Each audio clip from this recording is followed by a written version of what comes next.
Hi hello everyone, welcome to Rohini Cook. ನಾನು ನಿಮ್ಮ ರೋಹಿಣಿ ರೆಡ್ಡಿ. ಇವತ್ತು ನಾನು ನಿಮ್ಮ ಜೊತೆ ಶೇರ್ ಮಾಡ್ತಾಯಿದ್ದೀನಿ ವೆರಿ ಟೇಸ್ಟಿ ಆದಂಥ and very simple and easy ಆದಂಥ ಪುಳಿಯೋಗರೆ ಗೊಜ್ಜು. ಸಖತ್ ಇಷ್ಟ ಆಗುತ್ತೆ ಆ್ಯಂಡ್ ಸಖತ್ ಸ್ಪೈಸಿ ಆಗಿರುತ್ತೆ. ಮಕ್ಕಳ ಲಂಚ್ ಬಾಕ್ಸ್ಗೆ ಸೂಪರ್ ರೆಸಿಪಿ ಅಂತಲೇ ಹೇಳ್ಬೋದು. ಹೇಗೆ ಮಾಡೋದು ಅಂತ ನೋಡ್ಕೊಂಬರೋಣ. ಖಂಡಿತ ಸಖತ್ ಈಸಿ ಆಗಿರುತ್ತೆ, ಹಾಗೆ ಸಖತ್ ಟೇಸ್ಟಿಯಾಗಿರುತ್ತೆ. ಮೊದಲಿಗೆ ನಾನಿಲ್ಲಿ ಹೇಗೆ ಮಾಡೋದು ಅಂತ ನೋಡ್ಕೊಂಬಂದ್ಬಿಡೋಣ. ಒಂದು ಪಾತ್ರೆಗೆ ಜಸ್ಟ್ ಒಂದು 1/2 ಸ್ಪೂನಷ್ಟು ಎಣ್ಣೆ ಹಾಕಿದ್ದೀನಿ. ಅದಕ್ಕೆ ಮೆಣಸು, ಧನಿಯಾ, ಮೆಂತ್ಯ, ಸಾಸಿವೆ, ಜೀರಿಗೆ ಇದಿಷ್ಟನ್ನು ಹಾಕಿ ಕಡಿಮೆ ಉರಿಯಲ್ಲಿ ಇದನ್ನು ಒಳ್ಳೆ ಘಮ ಬರೋವರೆಗೂ ಮೊದಲು ಫ್ರೈ ಮಾಡ್ಕೊಳ್ಳೋಣ. ಒಂದು 2 ನಿಮಿಷ ಕಡಿಮೆ ಉರಿಯಲ್ಲಿ ಇದನ್ನು ಫ್ರೈ ಮಾಡ್ಕೊಳ್ಳೋಣ. ಓಕೆ, ನೋಡಿ ಇವಾಗ ಇದು ಫ್ರೈ ಆಗಿದೆ. ಸ್ವಲ್ಪ ಕರಿಬೇವು ಹಾಕೊಳ್ಳೋಣ.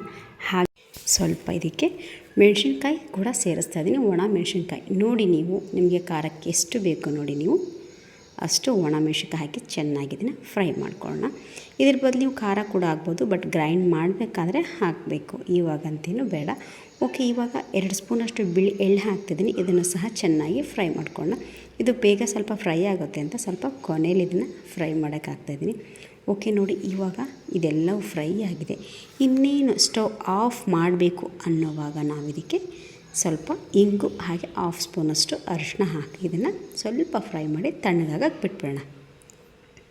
ಓಕೆ, ನೋಡಿ ಇವಾಗ ಇದು ತಣ್ಣಗಾಗಿದೆ. ಇವಾಗ ಇದನ್ನು ಗ್ರೈಂಡ್ ಮಾಡ್ಕೊಂಬಂದು ನುಣ್ಣಗೆ ಪೌಡ್ರ್ ಮಾಡ್ಕೊಂಬಂದರೆ ಆಯ್ತು ಇದನ್ನು. ಓಕೆ, ಇವಾಗ ನೋಡಿ ಇದು ನುಣ್ಣಗೆ ಪೌಡ್ರ್ ಆಗಿದೆ. ಇವಾಗ ಇದಕ್ಕೆ ಗೊಜ್ಜು ಮಾಡೋಕ್ಕೆ ಏನು ಬೇಕು ನೋಡ್ಕೊಂಬರೋಣ. ಮೊದಲಿಗೆ ನಾನಿಲ್ಲಿ ಒಂದು 5ರಿಂದ 6 ಸ್ಪೂನಷ್ಟು ಎಣ್ಣೆ ಸೇರಿಸಿದ್ದೀನಿ.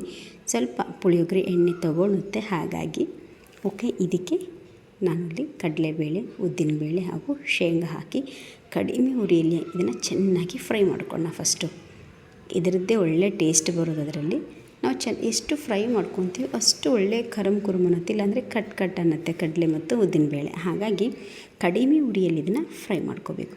ಓಕೆ, ನೋಡಿ ಇವಾಗ ಇದು ಆಗಿದೆ. ಇದಕ್ಕೆ ನಾನಿಲ್ಲಿ ಸ್ವಲ್ಪ ಕರಿಬೇವು ಹಾಗೆಯೇ 1-2ರಿಂದ 3 ಒಣ ಮೆಣಸಿನ್ಕಾಯಿ ಹಾಕ್ಕೊಂಡಿದ್ದೀನಿ. ಇದು ಫ್ರೈ ಆದಮೇಲೆ ಸ್ಟವ್ ಕಡಿಮೆ ಲೋ ಫ್ಲೇಮ್ ಇಟ್ಕೊಂಡು ಇಲ್ಲ ಆಫ್ ಮಾಡಿ ಇದನ್ನೆಲ್ಲ ತೆಗೆದುಬಿಡೋಣ. ಆಮೇಲೆ ನೋಡಿ ಅದೇ ಎಣ್ಣೆಗೆ ಜೀರಿಗೆ ಮತ್ತು ಸಾಸಿವೆ ಹಾಕಿ ಅದಕ್ಕೆ ಹುಣಸೆ ರಸ, ಅಂದರೆ ನಿಂಬೆಹಣ್ಣು ಗಾತ್ರದಷ್ಟು ಹುಣಸೆ ರಸ ತೊಗೊಂಡಿದ್ದೀನಿ. ನೀವು ರೈಸ್ ಎಷ್ಟಿದೆ ನೋಡ್ಕೊಂಡು ತೊಗೊಳ್ಳಿ. ಹಾಗೆಯೇ ಇದಕ್ಕೆ ಸ್ವಲ್ಪ ಹಿಂಗ ಹಾಕ್ತಾಯಿದ್ದೀನಿ. ಇದಕ್ಕೇ ಸ್ವಲ್ಪ ಬೆಲ್ಲ ಕೂಡ ಹಾಕ್ಕೊಳ್ಳೋಣ. ಇವು 3 ಚೆನ್ನಾಗಿ ಕುದಿಬೇಕು. ಸ್ವಲ್ಪ ಅರಿಶಿನ ಕೂಡ ಇದಕ್ಕೇ ಸೇರಿಸ್ಕೊಳ್ಳೋಣ.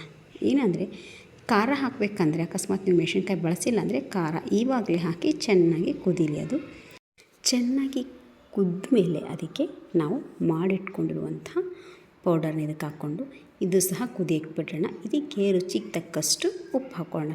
ನಾನಿಲ್ಲಿ ಸ್ವಲ್ಪ ಬೆಲ್ಲ, ನಮ್ಮ ಮನೇಲಿ ಸ್ವಲ್ಪ ಅಷ್ಟೊಂದು ಸ್ವೀಟ್ ಆದರೆ ತಿನ್ನೋದಿಲ್ಲ, ಹಾಗಾಗಿ ಸ್ವಲ್ಪ ಬೆಲ್ಲ ಕಡಿಮೆ ಹಾಕಿದ್ದೀನಿ. ನೀವು ಹುಣಸೆಹಣ್ಣು ಎಷ್ಟು ತೊಗೊಂಡಿರ್ತೀರೋ ಅಷ್ಟೇ ನೀವು ಬೆಲ್ಲ ಕೂಡ ಹಾಕಿ ಚೆಂದ ಆಗುತ್ತೆ. ಓಕೆ, ನೋಡಿ ಇವಾಗ ಇದಕ್ಕೆ ನಾನು ಮೊದಲೇ ಫ್ರೈ ಮಾಡಿಟ್ಕೊಂಡಿದ್ನಲ್ಲ ಉದ್ದಿನಬೇಳೆ, ಕಡಲೆಬೇಳೆ, ಶೇಂಗಾ ಮತ್ತು ಕರಿಬೇವನ್ನ ಅದನ್ನು ಇದಕ್ಕೆ ಹಾಕಿ ಒಂದು ಸಲ ಚೆನ್ನಾಗಿ ಮಿಕ್ಸ್ ಮಾಡ್ಕೊಂಬಿಡೋಣ.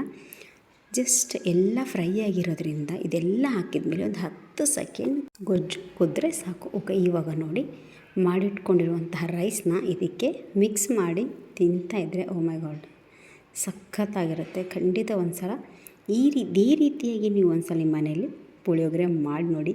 ಓಕೆ, ಯಾರಿಗೆಲ್ಲ ಇವತ್ತಿನ ಈ ವಿಡಿಯೋ ಇಷ್ಟ ಆಗಿದೆಯೋ ಪ್ಲೀಸ್ ಲೈಕ್ ಮಾಡಿ, ಶೇರ್ ಮಾಡಿ ಹಾಗೂ ಸಬ್ಸ್ಕ್ರೈಬ್ ಮಾಡಿ. Thank you.